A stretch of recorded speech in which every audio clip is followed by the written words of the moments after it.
Qu'est-ce que... Machin là, viens voir. Oh putain, c'est quoi ça? Écoute, franchement, je crois que ça, c'est notre public. Non, tu déconnes. Oh, c'est rien moche en plus. Non mais mate-moi en plus la déco derrière. C'est rien dégueu.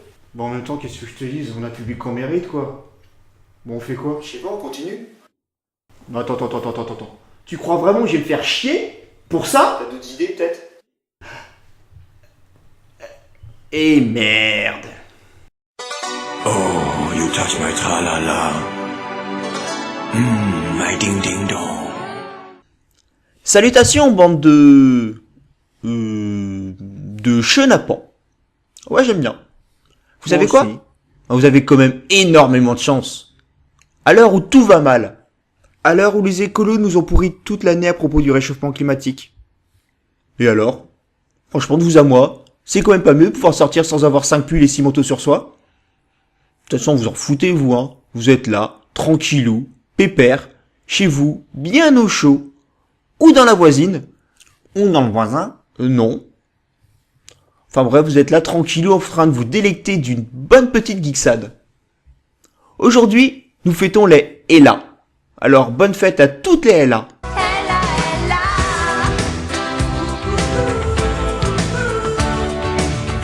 Et ben moi franchement je vais vous dire ce qu'elle a Ella. Elle a une sacrée vie de merde. Elle a même pas de vie. Et là elle est devant vous, on la voit pas. C'est une vitre. Voilà, la bonne définition d'une Ella, c'est une vitre. Non mais franchement la preuve, est-ce que l'un de vous connaît une Ella?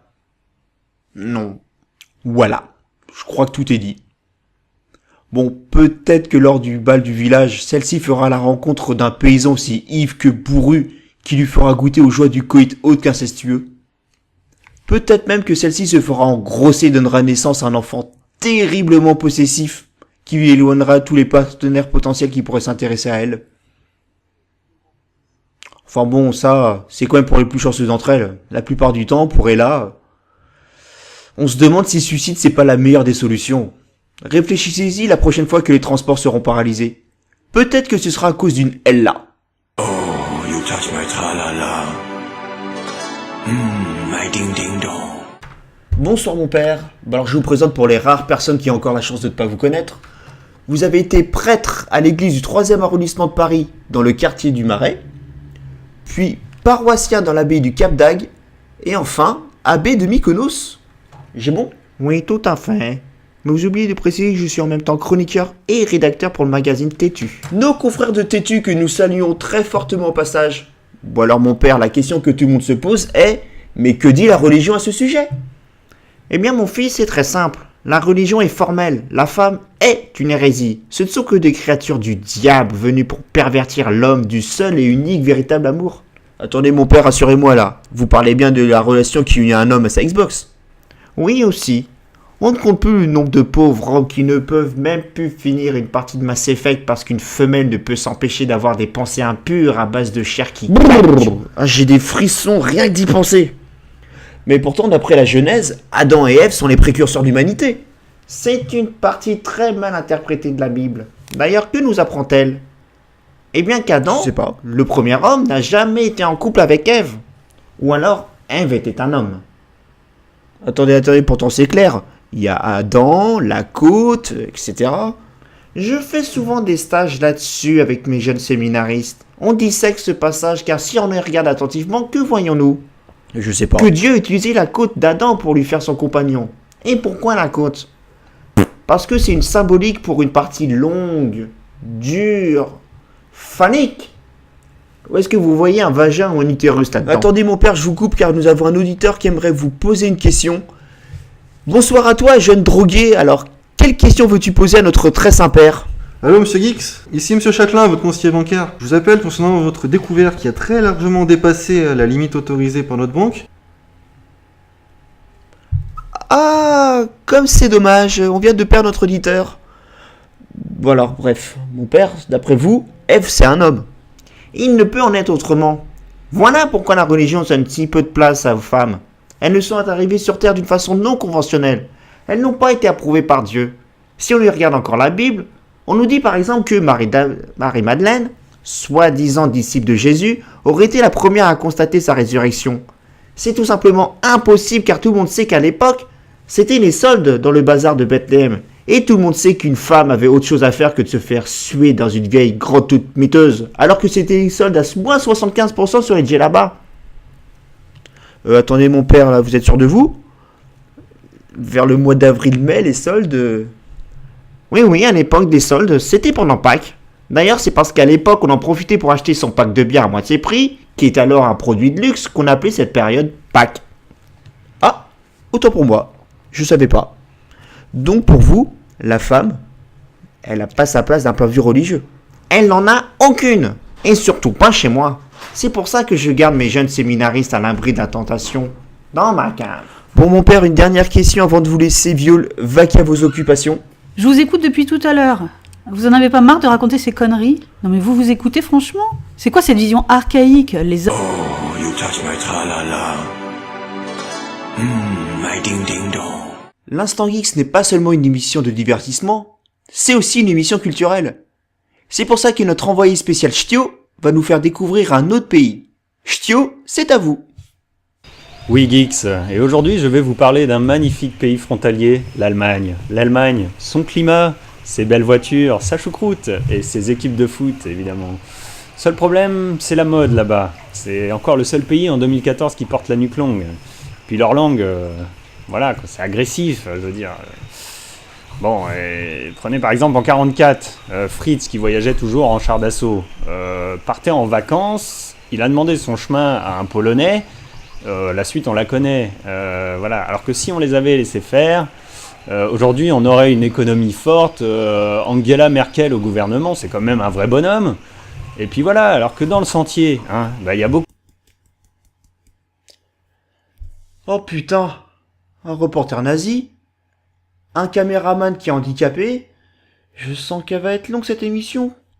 Merci beaucoup Ch'tio, on vous retrouve normalement à la prochaine émission au Maroc.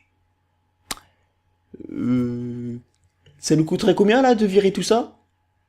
Combien? Et merde, bon bah normalement Ch'tio on vous retrouve à la prochaine émission.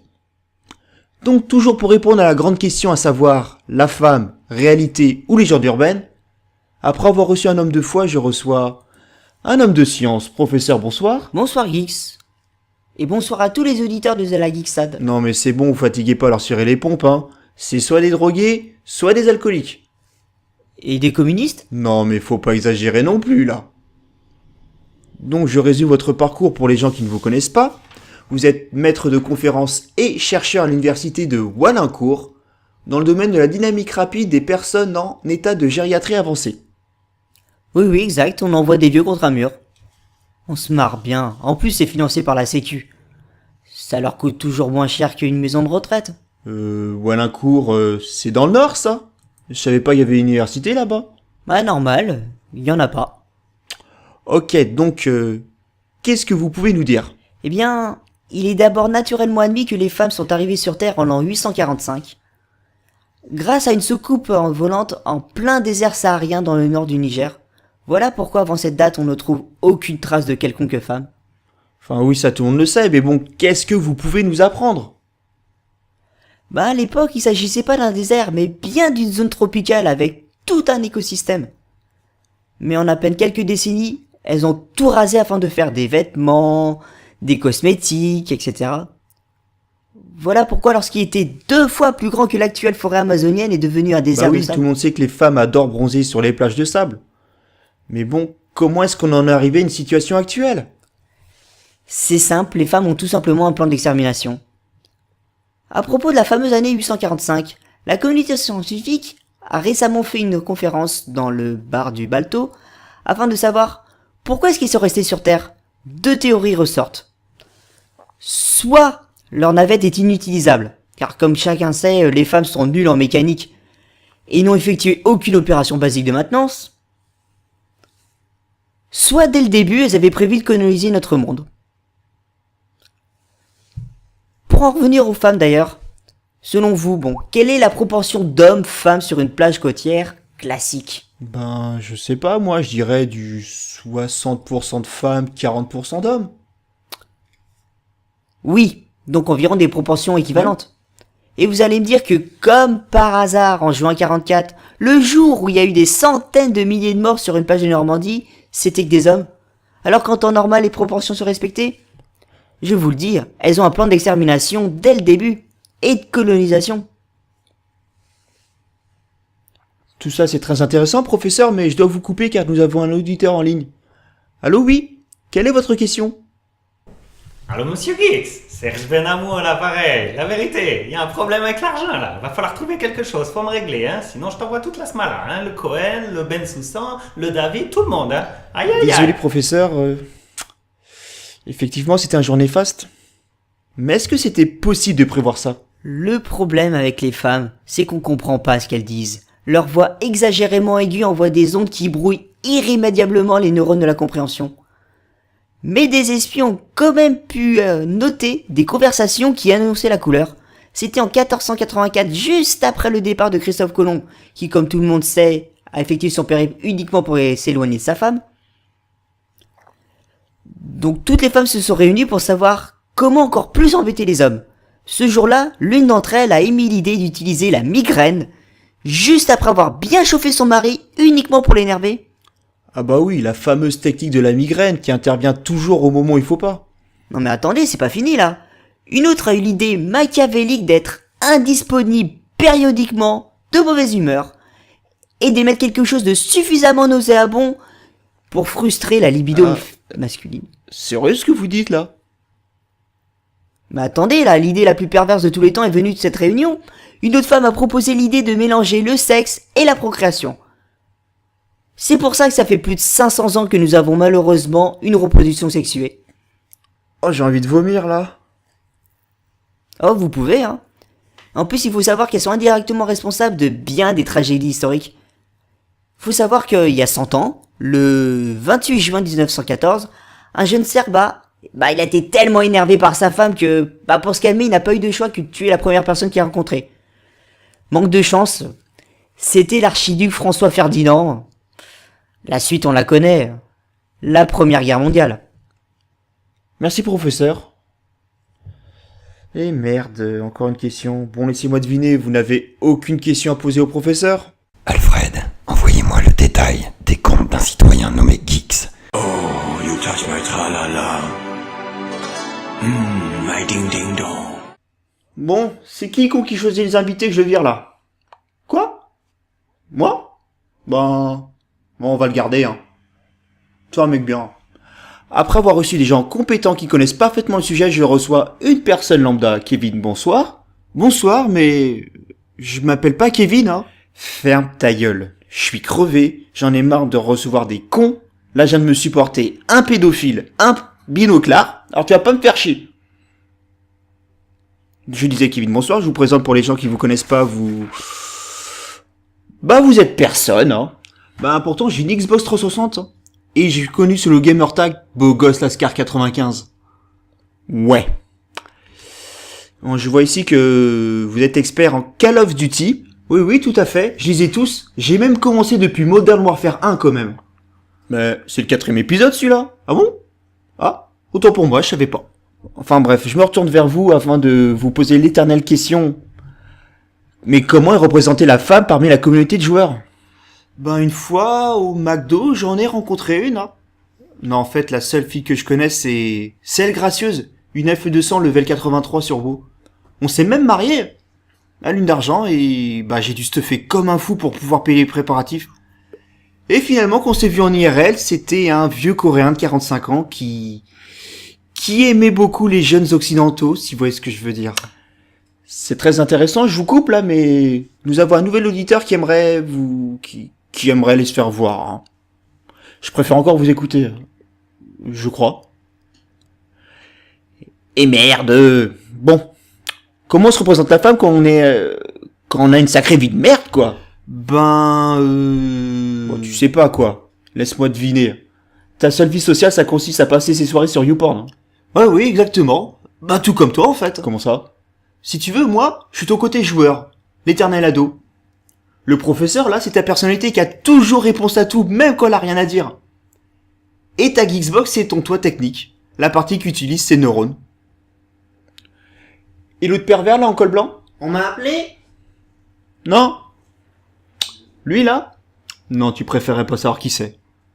Mais bon, franchement, est-ce que tu sais, depuis tout à l'heure, tu parles tout seul, là? Arrête tes conneries, n'importe quoi. Bah, si, regarde la preuve.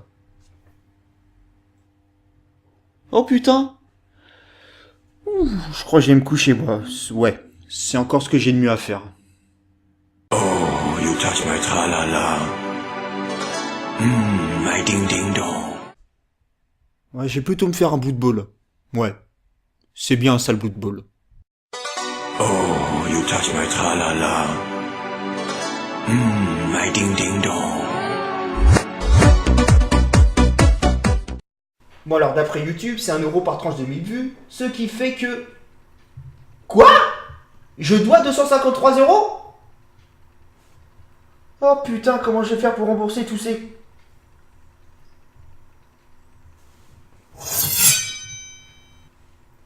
Mamie! Viens faire un câlin!